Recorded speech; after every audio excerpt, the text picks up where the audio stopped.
efek Selat Hormuz, dan sesuatu yang sudah kita omongin berkali-kali gitu. Karena kita harus paham dulu, neraca perdagangan defisit itu apakah artinya krisis? Oh iya, tentu tidak.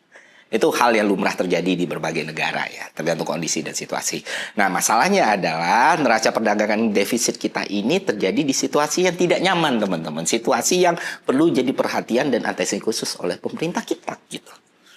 Kenapa gue bilang kayak gitu? Karena kalau ini dibiarkan, bisa jadi ini lebih dalam dan menimbulkan efek yang lebih buruk lagi untuk perekonomian kita secara keseluruhan gitu. Karena apa? Karena surplus perdagangan kita itu udah mulai tergerus sama kebutuhan impor yang susah digantikan gitu. Kayak impor minyak, BBM, bahan baku, dan barang modal. Nah, inilah yang harus pemerintah kita sadari dan perbaiki. Situasi yang kita alami sekarang adalah ada masalah di eksternal dan internal dalam perekonomian kita. Mata uang kita melemah, belanja kita ekspansif. Kalau ini tidak tertangani dengan baik, ini bisa menimbulkan efek yang disebut dengan vicious cycle. Apa itu vicious cycle? Vicious cycle artinya lingkaran setan. Udah sesimpel itu.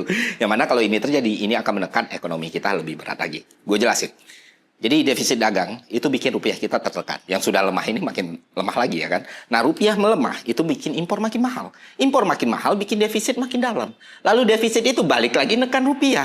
Muter terus sampai ekonomi kita makin mahal. Bunga kita makin tinggi dong, supaya rupiah ini tidak tetap melemah ya kan. Nah, investasi jadi ketahan dan semua market jadi gelisah. Efeknya ke masyarakat apa? Pertama, ya jelas harga barang impor naik dan tekanan inflasi meningkat. Kedua, Bank Indonesia justru punya dorongan untuk menjaga suku bunga tetap tinggi supaya rupiah tidak jatuh terlalu dalam. Dan kalau suku bunga tetap tinggi, itu kan ada resiko lagi.